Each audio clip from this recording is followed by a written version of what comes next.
ရုပ်ရှင်ပိတ်သက်တွေကြမှာညင်းပွားစရာတွေနဲ့ပြည့်နှက်နေတဲ့နိုင်ငံရေးအရထိထိုက်ရင်ဆိုင်မှုတွေပါဝင်တဲ့ရုပ်ရှင်တွေထဲမှာတော့ဒီ One Battle After Another စကားကဒီနေ့ရဲ့ထိပ်ဆုံးနေရာကိုရောက်သွားခဲ့တယ်လို့ပြောရမယ်။တချို့ကတော့ဒီကာစကာရီယိုကန်စ်နယူးယောက်နဲ့ No Country for Omen တို့လိုပြီးခဲ့တဲ့အနှစ်20တွင်အကြီးကျယ်ဆုံးရုပ်ရှင်အောင်မြင်မှုလို့ဆိုကြပါတယ်။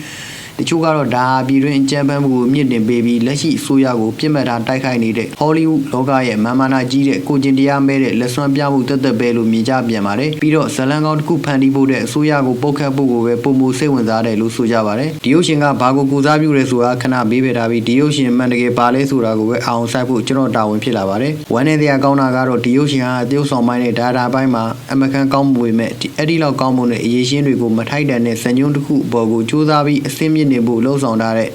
စိတ်ပြည့်စရာရောနှောမှုကြီးတစ်ခုလိုဖြစ်နေပါတယ်ဒီရုပ်ရှင်ကအရန်ရှည်လျာနှေးကွေးလွန်းပြီးတော့ပြသသူတွေကကိုထင်ကြီးလွန်းနေပြီးတော့သူ့ရဲ့ message တွေထဲမှာပဲနှင်မျောနေတာကြောင့်ကျွန်တော်ကိုဆွဲဆောင်ထားနိုင်ခဲ့ခြင်းမရှိခဲ့ပါဘူးဒီလိုရုပ်ရှင်တွေမှာကြီးတဲ့သူတွေကအတော်ရုန်းကန်ရမှာဖြစ်ပါတယ်ဘာတွေကိုရုန်းကန်ရမှာလဲဆိုတော့ဇက်ကောင်တွေကိုစိတ်ဝင်စားဖို့ရုန်းကန်ရမှာမှန်ပါပဲဘာဖြစ်လို့လဲဆိုတော့ဇက်ကောင်တွေအားလုံးကအသုံးမကျတဲ့စိတ်ပြည့်စရာကောင်းတဲ့လူဆိုးလူမိုက်တွေဖြစ်နေပြီးတော့ဘယ်သူတွေကဟီးရိုးဖြစ်တယ်လဲဆိုတာကိုတော့ကျွန်တော်စဉ်းစားများနိုင်အောင်ဖြစ်ခဲ့ရတယ်ကဲဘလူးပဲဖြစ်ဖြစ်3နိုင်နီးပါးဆွဲဆန့်ထားတဲ့ဒီရုပ်ရှင်နဲ့မတူအောင်ကျွန်တော်ကဒီ3သက်ချက်ကိုအမြန်ဆုံးပြီးသက်ဖို့ကြိုးစားပါမယ်ကဲဇလန်းချင်းကိုဆက်ရအောင်ဇလန်းစမှာပတ်နဲ့ပရိုဖီတီယာတို့နဲ့စပါတယ်သူတို့နှစ်ယောက်ကဆွန်းရောက်လက်ဝဲချမ်ဖက်ဒေါ်လာရေးဖွဲ့ဝင်တွေဖြစ်ပြီးတကယ်တော့အန်တီဖာမဟုတ်သလိုချစ်သူတွေလည်းဖြစ်ပါတယ်အန်တီဖာဆိုတာက anti fascist ဆိုတဲ့စကားလုံးကိုတူကောက်ခေါ်တာပါ fascist စန့်ကျင်ရေးလှုပ်ရှားမှုတွေကိုလှုပ်ဆောင်တဲ့အဖွဲ့အစည်းတွေအုပ်စုတွေဒါမှမဟုတ်တူးချင်းစီကိုစုပေါင်းပြီးရည်ညွှန်းတဲ့အသုံးအနှုန်းဖြစ်ပါတယ်ကဲပြန်ဆက်မယ်ဘာဖြစ်ဖြစ်အန်တီဖာမဟုတ်တဲ့သူတွေကအစိုးရပိုင်းပစ္စည်းတွေကိုဖောက်ခွဲပြီးကဘာကြီးကိုပုံမကောင်းမွန်တဲ့နေရာဖြစ်အောင်လုပ်နေကြပါတယ်ခင်ဗျားတို့တွေးကြည့်လိုက်အဲ့ဒီဖောက်ခွဲလိုက်တဲ့ပစ္စည်းတွေကိုအခွန်ထမ်းပြည်သူတွေကပေးတဲ့ပတ်စံနဲ့ပြန်လဲပြင်ဆင်ရမယ်ပြီးတော့အဲ့နေရာမှာရောက်ရှိနေတဲ့အပြစ်မဲ့ရဲသားတွေကိုလည်းကြောက်ရွံ့ထိတ်လန့်အောင်လှုံ့ဆော်နေကြသလိုဖြစ်မယ်ကဲဇက်လိုက်ကြော်တွေဖြစ်တဲ့သူတို့ကလူဆိုးတွေလားချစ်စရာကောင်းတဲ့သူတွေလားပိတ်သက်ဝေခွဲလို့မရနိုင်အောင်ပါပဲ Are we the baddies? ပရိုဖီဒီယာကစစ်ဘက်ရာချီရှောင်းပန်းရဲ့ဖိုင်တစ်ခုကိုတွေ့ရတဲ့အထိအရာတိုင်းဆင်ပြေနေခဲ့ပါတယ်။ရှောင်းပန်းဟာတမာတဲ့လူမဲမျိုးသမီးတွေကိုသဘောကျသူတူဖြစ်ပြီးမစ်ရှင်တစ်ခုတွင်မှသူမကိုဖမ်းဆီးလိုက်ပါတယ်။ဒါကြောင့်သူမဟာပြဿနာကနေရုံထွက်ဖို့အတွက်လိမ့်ဆက်ဆန်ပြီးလွတ်မြောက်အောင်လုပ်ရပါတော့တယ်။ Oh no! ကံမကောင်းစွာနဲ့ပဲသူမကိုဝင်ရသွားတဲ့အခါပြဿနာအသစ်တစ်ခုထပ်ပေါ်လာပါတယ်။ဘာပြဿနာလဲဆိုတော့သူမကိုဝင်သာရသွားတဲ့ဘယ်သူနဲ့လဲဆိုတာသိချာမသိပါဘူး။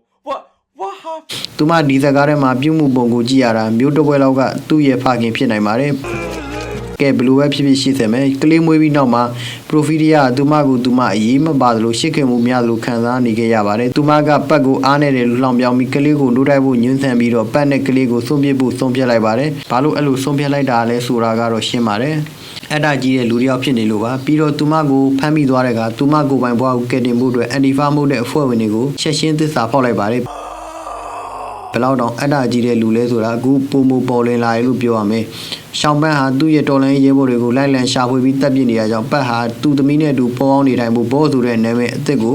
ယူရပါတော့တယ်16နှစ်ကျော်ပြီးတဲ့နောက်မှာတော့ဘောဟာမွေးစီဆွဲတဲ့လူတစ်ယောက်ဖြစ်နေပြီးသူ့ရဲ့ဆယ်ကျော်သက်သမီးဝီလာနဲ့အတူနေထိုင်ပါတယ်ဒီတော့တွင်မှာရှောင်းပန်းဟာအမေရိကန်စစ်တပ်မှတောက်ပလာတဲ့ဂျက်တဝင်းဖြစ်လာပါတယ်သူ့ကိုလှုပ်ဝက်အတိုင်းဝိုင်းတစ်ခုလည်းဝင်ရောက်ဖို့ကန့်လန့်ခံရတဲ့ကလူဖြူတွေကတာလုံတယ်လို့ယုံကြည်တဲ့လူတွေပေါ့မြန်မာကောမဘာသာပေါ့အဲ့ဒါတွေကသူ့အတွက်ပြဿနာတစ်ခုဖြစ်လာပါတယ်ဘာလို့လဲဆိုတော့လွန်ခဲ့တဲ့19နှစ်ကသူဟာပရိုဖီဒီယာဆိုတဲ့လူမဲမျိုးသမီးနဲ့ကလေးရခဲ့တယ်ဆိုတာကိုသူတို့သိသွားရင်သူ့အတွက်ကောင်းမှာမဟုတ်ပါဘူးဒါကြောင့်ဒီရုပ်ရှင်ကဘောနဲ့ဝီလာတို့ထွက်ပြေးလွတ်မြောက်ဖို့အတွက်ပြေးလွှားနေရတဲ့ကြောင်နဲ့ကြွက်ကစားပွဲတစ်မျိုးဖြစ်လာပါတယ်ရှောင်းပန်းကတော့အမေရိကန်ဆိုရရဲ့အင်အားအလုံးကိုအသုံးပြုပြီးသူတို့ကိုလိုက်လံရှာဖွေနေခဲ့ပါတယ်ဒါပေမဲ့ဖခင်နဲ့သမီးလွတ်မြောက်နိုင်မှာမလားရှောင်းပန်းကသူ့ရဲ့ကံကြမ္မာကိုနောက်ဆုံးမှကြုံတွေ့ရမလားပြီးတော့အရေးကြီးဆုံးတစ်ချက်ကသူ့သပင်ပုံစံကောင်းကောင်းတစ်ခါလုံးများရနိုင်မလား Wait, what? ကျွန်တော်ကန်လေးကြီးတဲ့ပြောတယ်လို့မျိုးစားပါနဲ့ဒီရုပ်ရှင်မှာချီးကျူးစရာတွေအများကြီးရှိပါတယ်ဒါပေမဲ့ကံမကောင်းစွာနဲ့ပဲအများစုကရုပ်ရှင်ရဲ့အပေါ်ယံသွင်ပြင်တွေပေါ်မှာပဲမိကိုတရှိနေသလိုဖြစ်နေပါတယ်ဒါရိုက်တာပိုင်းနဲ့ရိုက်ကွေးပိုင်းကကြည့်ရမယ်ဆိုရင်တော့တေချာပေါက်ကောင်းကောင်းမွန်ဖန်တီးတာရုပ်ရှင်တကားလို့လူတိုင်းမြင်နိုင်မှာပါပေါ်တော်မဲ့အန်ဒါဆန်ဟာထုတ်လုပ်မှုများတဲ့ဒိုင်တာတယောက်မှုပဲမဲ့သူဖန်တီးတာတွေကတော့ရေဘူးအားဖြင့်တော်လေးကောင်းမွန်ပါတယ်ဘူကီနိုက်စ်ဒါမှမဟုတ်မန်နိုလီယာလိုထူးဆန်းတဲ့ကနရီကားတွေကနေခန်းထားတဲ့ဒရမာကားတွေအထိပြီးတော့ One Battle After Another ကလည်းအဲ့ဒီလိုကားကောင်းတွေထဲမှာပါဝင်မှာပဲအရှင်နဲ့ဆိုင်တဲ့ဇဝင်ကန်တွေကကောင်းမွန်စွာစီစဉ်ထားပြီးတော့စိတ်လှုပ်ရှားဖွယ်ရာဒရမာဆန်တဲ့ခိုက်တဲ့နေမှာပြင်းထန်တဲ့ရုပ်ပုံတွေနဲ့ဖန်တီးမှုစွမ်းရည်တွေအပြည့်အဝရှိပါတယ်တရုတ်ဆောင်ပိုင်းကတော့တကယ်ကိုကောင်းမွန်ပါတယ်ဒါကလည်းဘနီစီရိုဒဲရိုဒိုလီယိုနာဒိုဒီကာပရီယိုနဲ့ရှောင်းပန်း လို့လို့တိုးဆောင်တွေပါဝင်နေတာမို့ဒီလိုမျိုးကောင်းမွန်တဲ့တိုးဆောင်ချက်တွေကိုမျှော်လင့်နိုင်တာပါပဲဒီကာပီယိုကတော့သူတိုးဆောင်တဲ့ရုပ်ရှင်ကားတိုင်းမှာအော်စကာကိုအသင်းအသင်းလိုက်ရှာနေသလိုမျိုးပြင်းထန်ပြီးအာရုံစိုက်မှုအပြည့်နဲ့သူ့ရဲ့ပုံမှန်တဲ့ပို့တဲ့တိုးဆောင်ချက်တွေကိုပေးစွမ်းနိုင်ခဲ့တယ်ဆိုတာကြီးစုသူတွေမြင်တွေ့နိုင်မှာပါသူသမီးဝီလာနဲ့လည်းရှေ့ဆက်ကောင်းနေရှိပြီးသူတို့ရဲ့ဇဝင်ကန်းတွေကဇက်ကားထဲမှာရှားပါပေမဲ့အဲ့ဓာတွေကပဲဒီရုပ်ရှင်ရဲ့အပျော်ရွှင်ရဆုံးစိတ်ပိုင်းတွေဖြစ်မယ်လို့ကျွန်တော်ထင်ပါတယ်ဒါပေမဲ့ကိုလိုနယ်လော့ဂျောဖြစ်ရှောင်းပန်းရဲ့တိုးဆောင်ချက်တွေကတော့အထူးကျုံသုံးပါပဲသူကတော့ဇဝင်ကန်းတိုင်းမှာလုံးဝဒေါသအမျက်ထွက်ပြီးပေါက်ကွဲတော့မလို့ဒါမှမဟုတ်မျက်ရည်တွေစီးကြတော့မလို့ဖြစ်နေတာပါရိုးသားပြောရင်ဒါအရန်ကိုခိုင်မာဆွဲမြဲတဲ့ဒရမာတိုးဆောင်ချက်လားဒါမှမဟုတ်ပူတသားကြီးတိုးဆောင်တာလားဆိုတာကိုကျွန်တော်သေသေးချာချာကြည့်ပြီးမဆုံးဖြတ်နိုင်ခဲ့ပါဘူးဘယ်လိုပဲဖြစ်ဖြစ်သူကတော့ကျွန်တော်အောင်ဆိုင်မှုကိုဖန်ဆားနိုင်တာသိကြပါတယ်ပြဿနာတွေကတော့ဇန်ညွန့်မှာတကယ်ကိုရှိနေတာပါကျွန်တော်တို့တော့အကြီးမားဆုံးပြဿနာတွေတဲကတခုကဇလန်းရဲ့အချိန်ဟုံမှာပဲနိုင်3နိုင်ဒီပါရှည်ရတယ်ဗျာပြီးတော့ဒီရုပ်ရှင်ကမကြခင်မှာနှိကွေးလာတဲ့ရှည်တယ်မမနာကြီးတယ်ပြီးတော့သူတို့ကိုသူတို့သဘောကျလုံးတယ်လို့ထင်တယ်နိုင်ရီနည်းနည်းကြော်လာပြီးနောက်မှာတော့ဒီဇက်ကဘယ်တော့မှအဆုံးသတ်မလဲဆိုပြီးကျွန်တော်တကယ်ကိုကြော်ကြည့်ကျင်လာပါပြီ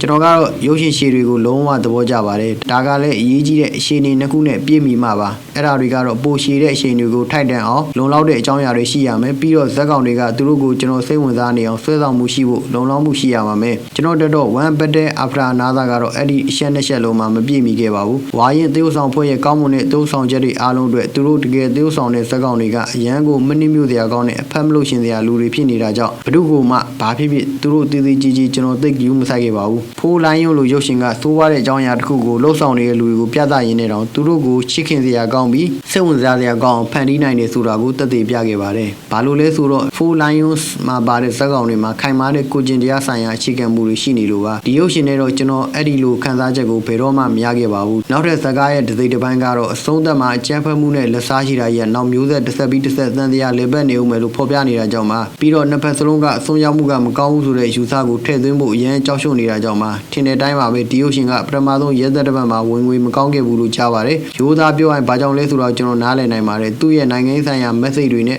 ကိုကျင်တရားဆိုင်ရာအခြေခံမှုတွေကမကြားသေးမီလတွေအတွင်းမှာတကယ်ဖြစ်ပျက်ခဲ့တဲ့အဖြစ်အပျက်တွေကြောင့်ပို့ပြီးလူလူကျူးကျူးဖြစ်သွားခဲ့သလိုခံစားရပါတယ်။ကျွန်တော်မှန်းဆရမယ်ဆိုရင်တော့ပိသက်တွေဟာဒီချိန်မှာနိုင်ငံစနစ်တွေရည်ရည်မှုဆိုင်ရာစစ်ပွဲတွေကြောင့်ပင်ပန်းနွမ်းနယ်နေကြပါပြီ။သူတို့ဒီလိုမျိုးကားတွေအားလုံးကိုညီငွေနေကြပါပြီ။နောက်ဆုံးအနေနဲ့ One Battle After Another ကတော့ခန်းထားတဲ့အောင်မြင်မှုလည်းမဟုတ်ခဲ့သလိုရဲတရားကောင်းတဲ့ကြာရှုံးမှုလည်းမဟုတ်ပါဘူး။နေငယ်ပို့ပြီးတမယိုးကြတဲ့အရာတစ်ခုပါ။နေငယ်ရှည်လျရတယ်။နေငယ်ပြည့်စရာကောင်းတယ်။နေငယ်မေးလျှော့လွယ်တယ်။ပြီးတော့သူတင်ထားတဲ့အများကြီးပို့ပြီးနည်းနည်းတယ်လို့ယူဆထားတဲ့အနေငယ်မမနာကြီးတဲ့ရုပ်ရှင်တကားပါဒီရုပ်ရှင်ကတော့3နာရီချိန်ပြီးကြီးစုရတာနဲ့တကယ်ကိုမထိုက်နိုင်ပါဘူးပြီးတော့ကျွန်တော်လည်းထက်ကြည့်ဖို့ဒါမှမဟုတ်ပြန်စဉ်းစားဖို့ဘယ်တော့မှစိတ်ဝင်စားတော့ပါဘူးကဲဒီနေ့တော့ဒီလောက်ပါပဲ